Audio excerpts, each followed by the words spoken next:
is Stacy Kay in the Farmhouse in the Field. It is that time of year again, the time to start our seeds, and I'm sure you've seen all kinds of videos on how to do it. They may include grow lights and potting soil and little mini greenhouses that you buy. I'm going to show you what I call the lazy girl's way of doing it. It takes about 10 minutes. You can do it anywhere from November up until April, and it's pretty much a hands-on and forget it. And it's relatively inexpensive. And it all starts with a milk jug.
just like that, you have put in your summer garden.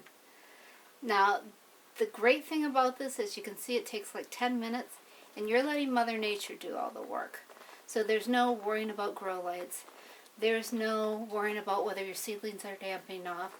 You just put it out there. You can do this from November to April, and just let Mother Nature do the work. Why does this work? Well, if you've ever put your gardening waste in a compost bin at the end of the gardening season, and then use that compost in the spring and over your flower gardens, and suddenly you have tomatoes growing up, it's the same type of concept. Essentially, most seeds have to go through a freeze-thaw type of cycle, and this creates a greenhouse effect that covers those seeds and protects them from being exposed to the point where they're no longer useful, but it also allows them to go through that cold cycle. So when you put your plants out in the garden, they've already been out in nature, so the hardening off or the transplanting is not as traumatic to your plants. Now you still have to harden them off, but it's not as bad as if you're taking them from an inside of a nursery and just throwing them out in the garden. Additionally, you can see there's not a lot of expense in this, and there's not a lot of time. So ideally, this is such an easy way of putting in a garden. And if something doesn't come through, for instance, I cannot grow peppers to save my life, I still have time to visit those garden centers, because by the time I'm putting my plants in, they're open for business. So I can supplement my garden for anything that didn't grow. So I really recommend you trying this process out. See if it works for you, and if it does, give me a notice below and tell me, how was your success? Or have you done this in the past? What was your experience? Mention that in the comments below. I'd really love to hear it. And again, if you like this video, please hit like and subscribe for more videos in the future. Thanks so much.